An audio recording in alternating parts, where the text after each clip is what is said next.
नमस्कार दोस्तों, मैं हूँ वंदना भारती और आप देख रहे हैं कमोडिटी इनसाइट्स। इन दिनों एक परेशानी बहुत ज़्यादा रही है, वो है वीकेंड में सोने और चांदी में जो हाई वोलेटिलिटी आती है। हाई वोलेटिलिटी से मतलब क्या है? फ्राइडे को यहाँ पे कुछ भी क्लोजिंग हुई हो, लेकिन जब सोमवार को मार्केट की शुरुआत होती है, तो वहाँ पे हम हाई फ्लक्चुएशंस आता हुआ देखते हैं। यानी कि कभी-कभी आप गैप अप ओपनिंग देखेंगे, कभी गैप डाउन ओपनिंग देखेंगे। अब यूएस और ईरान के बाद क्या हुआ है कि लगभग ऑन एन एवरेज अगर देखा जाए तो सोने में कितनी वोलेटिलिटी होती है, यानी कि प्राइस फ्लक्चुएशंस कितना होता है मंडे को as compare to Friday closing. ये लगभग आपको 0.5% से 1.5% से 2% तक जाता है गोल्ड में। अगर एमसीएक्स बाजार में हम बात करें तो लगभग ये आपको 1500 से 2000 पॉइंट तक भी हो सकता है। सिल्वर की बात करते हैं, सिल्वर में ये गोल्ड से भी ज्यादा है, यानी कि 1% से लेकर 3% तक का फ्लक्चुएशन हम आता हुआ देखते हैं। यानी कि फ्राइडे को अगर मार्केट जो भी क्लोज होती है तो मंडे को आपको 3 से 1% तक की जो फ्लक्चुएशन है प्राइस में वो देखने को मिलती है। इससे हमारे ट्रेड में काफी ज्यादा लॉस होता है। अब यहाँ पे इसका भी एक आपको इंडिकेटर आ गया है बहुत बढ़िया। वो इंडिकेटर कौन सा है? पहले हमने सोने में आता हुआ देखा था, यानी कि सीएमई, शिकागो मर्केंटाइल एक्सचेंज, और कह सकते हैं कि कॉमिक्स भी हम इसे कह सकते हैं। यहाँ पे उन्होंने एक कॉन्ट्रैक्ट को लॉन्च करा, 24/7 1 आउंस गोल्ड कॉन्ट्रैक्ट। इसमें क्या था कि ये जो गोल्ड कॉन्ट्रैक्ट था, ये 24/7 यानी कि सैटरडे संडे में भी ये यहाँ पे चलता रहता है, 24/7 चलता है। तो 24/7 चलने से होता क्या था, हमें पता चलती थी कि गोल्ड की प्राइसेस जो है वो कहाँ कहाँ मूव कर रही है फ्राइडे के क्लोजिंग के बाद भी। यानी कि मंडे क्या प्राइस यहाँ पे ओपन होगा, ये आप सैटरडे संडे को भी ट्रैक कर सकते थे।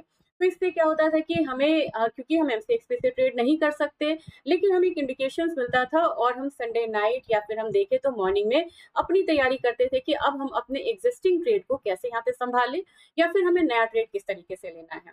लेकिन सिल्वर में ये सुविधा अभी तक नहीं है, क्योंकि सिल्वर में फ्लक्चुएशंस भी बहुत हाई है और काफी लोग यहाँ पे ट्रैप हो जाते हैं। ऐसे में सीएमई अभी लेके आ सकते हैं, उन्होंने प्रपोजल दिया हुआ है 24/7 सिल्वर कॉन्ट्रैक्ट। आज जानेंगे इसके बारे में ही और इससे क्या क्या आपको बेनिफिट्स मिल सकते हैं, इसके बारे में जानना हम यहाँ पे शुरुआत करते हैं।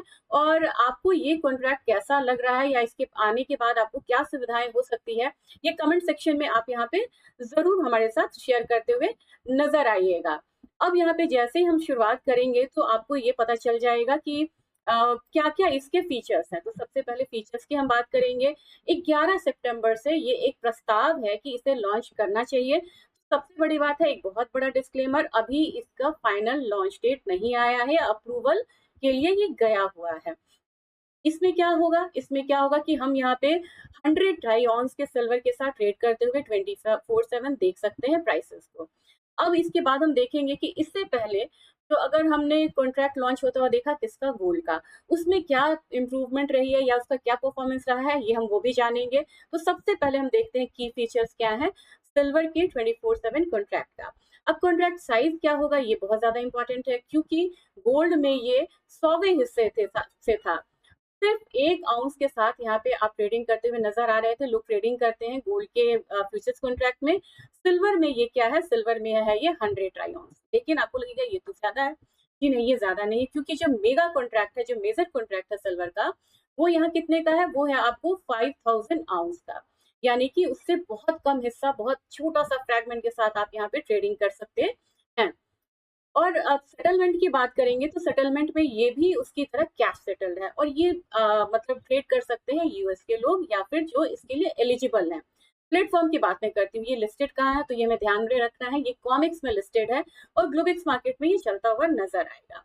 इसके बेनिफिट्स क्या होंगे और हमें इसका बेनिफिट्स क्या है, क्योंकि हम तो इसको ट्रेड नहीं कर सकते हैं, चूंकि हमारा जो कह सकते हैं कि प्राइस सेटर कॉमिक्स है और उसको देख के हमारा मतलब एमसीएक्स ट्रेड करता है, और लगभग यहाँ पे 0.9% का कोरिलेशन है। तो उस हिसाब से इस कॉन्ट्रैक्ट को ट्रैक करके हम अपनी स्ट्रैटेजी को प्रिपेयर कर सकते हैं।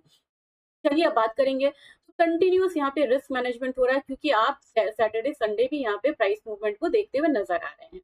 अब यहाँ पे है क्या, जो लोग यहाँ पे ट्रेड कर सकते हैं, यानी कि जो इसमें ट्रेड कर सकते हैं उनके लिए क्या है, ये जो कैपिटल अमाउंट है वो बहुत छोटा हो गया है, क्योंकि बड़ा कॉन्ट्रैक्ट कितने का था, 5000 ट्राई आउंस का, और ये कितने का है, 100 ट्राई आउंस का। तो आप लगभग यहाँ पे मार्जिन का कैलकुलेशन करके देख सकते हैं कि मार्जिन अमाउंट यहाँ पे कितना कम लगना है। अब यहाँ पे मैं आपको बोल रही हूँ कि अब क्या हो सकता है, तो ड्यूअल नेचर एक्सपोज़र यहाँ पे आपको हो सकता है, क्योंकि सिल्वर आपको मतलब इंडस्ट्रियल मेटल से भी मतलब इन्फ्लुएंस होती है और फिर आपको ये प्रेशियस मेटल से भी इन्फ्लुएंस होती नज़र आती है। तो वीकेंड में इस तरीके के जो भी न्यूज़ आएँगे उसको ट्रैक करके आप सिल्वर के प्राइस मूवमेंट का यहाँ पे अनुमान लगाते हुए भी नज़र आ सकते हैं। अब मैं बात करूँगी यहाँ पे कि 24/7 का जो रोल आउट हुआ है, तो गोल्ड में ये किस तरीके की परफॉर्मेंस रही है? क्या ये यहाँ पे सफल होता हुआ नज़र आया है? जी हाँ, सफल होता हुआ नज़र आया है, तभी यहाँ पे सिल्वर के कॉन्ट्रैक्ट को भी लॉन्च करने की यहाँ पे बात हो रही है। ऑलरेडी प्रपोज़ल गया हुआ है, संभवतः ये 11 सितंबर से यहाँ पे शुरुआत हो जाए। तो जो गोल्ड का जो कॉन्ट्रैक्ट लॉन्च हुआ, उसमें लगभग 53,000 प्लस कॉन्ट्रैक्ट्स यहाँ पे ट्रेड ऑलरेडी हो चुके हैं और इसको देखते हुए, इसकी सफलता को देखते हुए अब यहाँ पे सिल्वर कॉन्ट्रैक्ट को भी लॉन्च करने की बात हो रही है। कॉमेक्स ने किसको प्रस्ताव दिया है? जैसे हमारे यहाँ सेबी है, उनके यहाँ सीएफटीसी है। चलिए अब बात करेंगे इस कॉन्ट्रैक्ट से क्या मतलब फायदा होगा हमारी मार्केट को, क्योंकि हमारी मार्केट में तो ये ट्रेड हो नहीं रहा। यहाँ पे कॉमेक्स सिल्वर को देख के आप सिर्फ ट्रेड नहीं कर सकते हैं, क्योंकि मार्केट जो है डिकपल होती है और मैं लास्ट की स्लाइड में सबसे इंपॉर्टेंट है वो मैं दिखाऊंगी क्या फर्क है एमसीएक्स के रिटर्न में और कॉमिक्स के रिटर्न में, और क्यों हमारे यहाँ जो प्राइस फ्लक्चुएशंस है वो ज्यादा होते हैं। क्योंकि कॉमिक्स का जो सिल्वर होगा वो ट्राई आउंस में होगा, उसको हम कन्वर्ट करने के लिए यूएसडी आईएनआर का एक्सचेंज रेट लगाते हैं, फिर हम यूनिट कन्वर्जन करते हैं। क्योंकि हमारे मार्केट में ट्राई आउंस में यहाँ पे बिल्कुल नहीं ट्रेड होता, हम ट्रेड करते हैं या तो ग्राम में या केजी में, और फिर हमारा लगता है इम्पोर्ट ड्यूटी और जीएसटी, इसके बाद हमारा निकल के आता है फाइनल एमसीएक्स प्राइस। तो सिर्फ कॉमिक्स के प्राइस पे तो आप ट्रेड नहीं कर सकते, क्योंकि आपको बहुत सारे वेरिएबल्स हैं। उस वेरिएबल को अगर आप जान जाएंगे तो आप परेशान नहीं होंगे कि सिल्वर की जो चांदी का जो प्राइस है वो बाहर क्यों अलग है और हमारे यहाँ क्यों अलग है। क्योंकि अब देखते हैं कि हमारे पैरामीटर्स क्या हैं। Primary driver UST index, Fed policy, global yields, ये सब हमारे मतलब यहाँ पे कॉमिक्स का है, क्योंकि इन सब चीजों से वो फर्क आता है। हमारे यहाँ एड ऑन क्या होता है, कॉमिक्स का ट्रेंड तो हम देखते हैं, इसके साथ आपको लगाना होगा UST INR plus import duty का इम्पैक्ट, जो कि अभी भी आपको देखने को मिल रहा है, क्योंकि हमारी इम्पोर्ट ड्यूटी 6% से यहाँ पे आपको 15% होती हुई नजर आई है। तो इमीडिएट हमें उसका एक इम्पैक्ट देखने को मिला था। ट्रेंड का डायरेक्शन मैक्रो डायरेक्शन है, जैसे जैसे इकोनॉमी मतलब रन करेगी, जैसे जैसे आपको इंटरेस्ट रेट का साइकिल रहेगा, वो ड्राइवर जो है आपको सिल्वर के प्राइसेस को यहाँ पे मतलब सेटल करता हुआ नजर आता है। लेकिन हम कॉमिक्स को फॉलो करते ही हैं, लेकिन इसके बाद आपको अपना आईएनआर देखना है और उसके बाद ही जाके आप सिल्वर के प्राइस को ड्राइव कर सकते हैं। वोलेटिलिटी स्पाइक्स किस किस चीजों से फर्क आती है, जैसे यूएस का सीपीआई, एनएफपी यानी कि नॉन फार्म पेरोल, एफएमसी की जो मीटिंग होती है यानी कि आरबीआई की जैसे इंटरेस्ट रेट मीटिंग होती है वैसे उनकी इंटरेस्ट रेट मीटिंग होती है, उनका फर्क आता है। लेकिन हमारे यहाँ और भी ज्यादा फर्क आता है फॉरेक्स का, यानी कि आईएनआर किस डायरेक्शन में ट्रेड हो रहा है उसका भी इम्पैक्ट आएगा, और क्या आएगा ये भी मैं बताऊंगी। और इसके बाद आरबीआई पॉलिसी है या बजट है, इसका जो घरेलू जो फैक्टर्स होते हैं यानी कि ग्लोबल फैक्टर्स के साथ आपको ऐड करना होता है लोकल फैक्टर्स, और तब जाके आपको मिलती है चांदी की price. Breakout validity, highest reliability यहाँ पे है। दूसरी चीज है यहाँ पे कि हम हमारे यहाँ अगर बाहर में ब्रेकआउट आया है या ऊपर में आया है तो हमारा आईएनआर कैसे ट्रेड करता है डिपेंड करता है उस पे कि हमारी चांदी कैसे ट्रेड होगी। चलिए आगे बताते हैं इसे भी, करेंसी मूव क्यों इतनी इंपॉर्टेंट है। अब यहाँ पे हम तीन फोर्सेस दे रहे हैं, three forces that create structural gap between comics and MCX chart, क्योंकि इस समय बहुत डिकपल हुआ है और लोग बहुत परेशान रहे क्योंकि ईटीएफ में भी वो मूव नहीं मिल पा रही थी। अब देखते हैं यहाँ पे, अगर आपको बाहर में करेंसी इम्पैक्ट आ रहा है, अब आपको करेंसी आपकी कमजोर हो रही है, तो कॉमिक्स में अगर चांदी फ्लैट भी होगी यानी कि वहां पे 0.5% का मूवमेंट होगा और आईएनआर आपको 0.5% डेप्रिशिएट हो जाता है, तो कुल मिला के लगभग एक बिल्कुल थंब रूल नहीं है, लेकिन आपको अपने यहाँ जहाँ कॉमिक्स में 0.5% की वॉलेटिलिटी, हमारे यहाँ 1% का मूव आएगा। लेकिन जैसे ही मान लीजिए कि कॉमिक्स में वहां पे 1% का मूव आ रहा है, 1% अप है चांदी, लेकिन हमारे यहाँ आईएनआर अप्रिशिएट हो गया, वो 95 से 94.5 आ गया, तो हमारे वहाँ सिमिलर 1% का गेन आपको नहीं मिलेगा, वो गेन कम हो जाएगा, क्योंकि हमारी करेंसी यहाँ पे स्ट्रेंथन होती हुई नजर आती है। तो करेंसी इम्पैक्ट आपको देखना। दूसरी चीज है कि हमारा फिर आता है इम्पोर्ट ड्यूटी और जीएसटी और प्रीमियम। अब आपको इसका करंट एग्जाम्पल मैं दे रही हूँ और आने वाले समय में ये हो सकता है, जो हुआ है वो मैं नहीं बताऊंगी।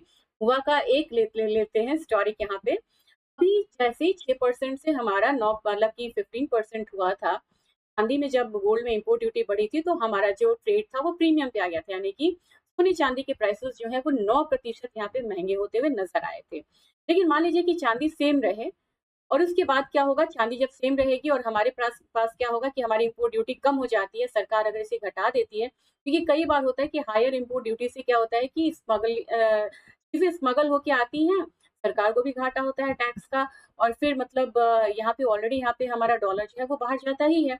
ऐसी सिचुएशन में जब कैट का बहुत ज़्यादा इम्पैक्ट मतलब डर नहीं होता है करंट अकाउंट डेफिसिट बढ़ने का, तो सरकार उस इम्पोर्ट ड्यूटी को यहाँ पे कम करती हुई नज़र आती है। तो ऑल ऑफ सडन बाहर के मार्केट में सिल्वर सेम रहेगा, लेकिन अगर हम 15% से हमारा कस्टम ड्यूटी कम होके अगर मान लीजिए 6% आएगा, तो 9% ऑल ऑफ सडन आपको प्राइस जो है वो नीचे की तरफ जाएगा।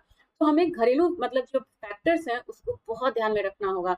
ट्रेडिंग सेशन का डिफरेंसेस है, कॉमिक्स में 24/7 भी यहाँ पे अगर होता है, मतलब ग्लोबिक्स में चलती है, तो हम मतलब इम्पैक्ट जो है वो मिलता नजर आता है, लेकिन हमारे यहाँ फिक्स ट्रेडिंग आवर्स है, यानी कि 9 बजे से लेके 11:30 तक। तो वो चीजें आपको यहाँ पे थोड़ी सी परेशान करती हुई नजर आएंगी, और वहां पे हम थोड़े से क्लूलेस होते हैं, जो कि सुबह में गैप अप गैप डाउन के लिए होता है। टेक्निकल एनालिसिस कैसे करनी है, लास्ट स्लाइड मैं इस पे आपको रखूंगी, लास्ट सेकेंड लास्ट, क्योंकि हमें क्या करना चाहिए जब हमें परेशानी होती है, हम ध्यान नहीं रख पाते हैं कि ये ट्रेड डिफरेंस क्यों आ रहा है। आपको दो विंडो ओपन करना है, एक विंडो पे आपको कॉमेक्स का सिल्वर का चार्ट लगाना है, दूसरे विंडो पे आपको एमसीएक्स के सिल्वर का चार्ट लगाना है। टाइम फ्रेम अगर आप डेली ट्रेडर्स हैं तो आपको यहाँ पे 1 से 15 मिनट का लगाइए। अगर आप यहाँ पे थोड़ा सा पोजिशनल ट्रेड लेना चाह रहे हैं तो आप 4 घंटे का या फिर आप डेली चार्ट लगा के चलिए। लेकिन क्या करना है, थीम क्या है यहाँ पे, क्रक्स क्या है कि आपको डिवाइड करना है स्क्रीन को और ड्यूअल ओवरले बनाना है। आप एक साइड कॉमिक्स रखिए, एक साइड एमसीएक्स रखिए। क्यों? तब आपको जाके रियल चार्ट पे आपको इम्पैक्ट पता चलेगा। अगर उसके बाद आपको यूएसडी आईएनआर देखना है, और यूएसडी आईएनआर को देखते हुए अगर आपको लग रहा है कि कॉमिक्स का मेन ट्रेंड है वो कवर करिए, और यूएसडी आईएनआर को देखते हुए आपको अपने एंट्री और एग्जिट पॉइंट को मतलब डिसाइड करना है कि आपका एंट्री और एग्जिट पॉइंट क्या होना चाहिए। क्योंकि अगर प्राइस स्ट्रेंथन हो रहा है तो मूव कम मिलेगी, प्राइस अगर करेंसी अगर डिप्रिशिएट हो रही है तो आपको मूव ज्यादा मिलेगी। तो कॉमिक्स मेन ट्रेंड है, और आईएनआर का जो डायरेक्शन है वो आपको बताएगा आपका एंट्री और एग्जिट। लास्ट स्लाइड है, ये सबसे इंपॉर्टेंट और सबसे बाद में मैंने बचा के रखा था, क्योंकि आप बोलेंगे कि पूरे टाइम में आईएनआर बोली हूँ, मैंने इम्पोर्ट ड्यूटी कहा है यहाँ पे, और मैंने यहाँ पे और चीजें को भी बोला है, प्रीमियम और डिस्काउंट। चलिए, अब ये आपको आई ओपनिंग फिगर है, मैंने लिया टुडे, आज का, 30 दिन का, 6 महीने का, 1 साल का, 5 साल का, 20 साल का, इतने टाइम फ्रेम को, यानी कि 5 टाइम फ्रेम को मैं यहाँ पे आपको दिखा रही हूँ। आप बोलेंगे क्यों दिखाना? अब यहाँ पे हम यूएसडी में रिटर्न देखेंगे और रिटर्न देखेंगे हम आईएनआर में। यूएसडी का रिटर्न हमारे सामने हम एक दिन का छोड़ते हैं, 30 डेज लेके चलते हैं। 16% का रिटर्न चांदी आपको दे चुकी है, लेकिन हमारे यहाँ 14.87% का रिटर्न है, यानी आपको 1.25% कम मिल रहा है। क्यों? ये हमारी इकोनॉमी के लिए बहुत अच्छी बात है, क्योंकि क्रूड पे प्राइसेस नीचे आने से यहाँ पे हमारा आईएनआर स्ट्रेंथन हुआ है। तो यहाँ पे आईएनआर को अगर आप ध्यान में रख के ट्रेड नहीं करेंगे, आप कंफ्यूज रहेंगे कि हमें क्यों यहाँ पे कम प्रॉफिट मिल रहा है। आईएनआर को ध्यान में रखना है। 6 महीने 12% लगभग यहाँ पे 15.59% सिल्वर गिरी है, लेकिन वहीं पे आपका लॉस कम है अगर आप यहाँ पे बाय में थे, क्योंकि आपका सिर्फ 15.59%, 16% मानो राउंड अबाउट, आपको यहाँ पे सिर्फ कितना गिरा है सिल्वर, 11.27%, यानी कि 4% का फर्क आपको आया है आईएनआर की वजह से। अगेन आईएनआर और इम्पोर्ट ड्यूटी है, यहाँ पे इम्पोर्ट ड्यूटी को भी रख के चलेंगे। साल भर का छोड़ना नहीं है मुझे, क्योंकि देखिए 70.49% का रिटर्न है चांदी में, हमारे यहाँ 85.88% है। अगेन ईरान और यूएस का वॉर और बाकी चीजें थी जो कि आईएनआर डिप्रिशिएट हुआ था। यहाँ पे सबसे ज्यादा आपको जो आश्चर्य लगेगा वो लगेगा 20 साल के डेटा पे। 20 साल के डेटा पे गांधी ने अगर यूएस में रिटर्न दिया तो कोई भी बहुत ज्यादा इंटरेस्टेड नहीं होगा। क्यों? क्योंकि वहां पे 20 साल में पता है रिटर्न कितना है, 438%। लेकिन हमारे यहाँ हम इसे क्यों इन्फ्लेशन के अगेंस्ट बोलते कि हेज अगेंस्ट इन्फ्लेशन। गोल्ड के बाद आप सिल्वर भी यूज कर सकते हैं। कैसे यूज कर सकते हैं? जहाँ चांदी ने यूएस में 438% का रिटर्न दिया है, वहां चांदी ने आईएनआर टर्म्स में 1000 टाइम्स रिटर्न दिया, यानी कि 1000% का यहाँ पे एक रिटर्न जो है वो मतलब दिखता हुआ हमें यहाँ पे नजर आया है। तो अब आप समझ सकते हैं कि किस तरीके से आपको यहाँ पे प्राइसेस जो है एक आईएनआर का और इम्पोर्ट ड्यूटी का इम्पैक्ट किस तरीके से आता हुआ नजर आ सकता है। तो ये आज का एक कह सकते हैं कि आपको प्रेजेंटेशन था जिसमें आप 24/7 सिल्वर को देखते हुए वीकेंड की वॉलेटिलिटी को आप यहाँ पे फिर से मतलब मिटिगेट करते हुए नजर आ सकते हैं। आप इस पर ट्रेड नहीं कर सकते, बहुत बड़ा डिस्क्लेमर है, क्योंकि आप लोग सवाल पूछते हैं ना कि क्या इसमें ट्रेड कर सकते हैं, बिल्कुल नहीं ट्रेड कर सकते हैं। लेकिन हमारे पास एक क्यूज तो है जो कि अब मंडे मार्केट क्या ओपन होगी। सपोज कि किसी समय मान लीजिए कि 1 जनवरी हमारा फ्राइडे है, 3/4 को आपको किसका रेट दिखेगा सिल्वर में, 3/4 को आपको दिखेगा 5 तारीख का रेट दिखेगा सिल्वर का। एक की क्लोजिंग, एक तो फ्राइडे हो गया, 2 और 3 सैटरडे संडे, तो 4 तारीख का आपका सिल्वर का रेट दिखना शुरू हो जाएगा। और तब आपको पता चलेगा कि मंडे मार्केट जो है 4 तारीख को क्या ओपन होने वाली है। और ऐसा ही होता है गोल्ड कॉन्ट्रैक्ट में। अगर आपको ये वीडियो अच्छा लगा हो, अगर आपको लग रहा है कि ये टूल आपके ट्रेडिंग के लिए यहाँ पे फायदेमंद होगी, तो यहाँ पे जरूर अपने कमेंट सेक्शन में लिखें। और साथ में अगर आपको लग रहा है कि ये एक नई चीज है, नए लोगों को जानना चाहिए, ज्यादा से ज्यादा अवेयरनेस होनी चाहिए, तो आप प्लीज मतलब कि इस वीडियो को ज्यादा से ज्यादा शेयर जरूर करिएगा। Thank you.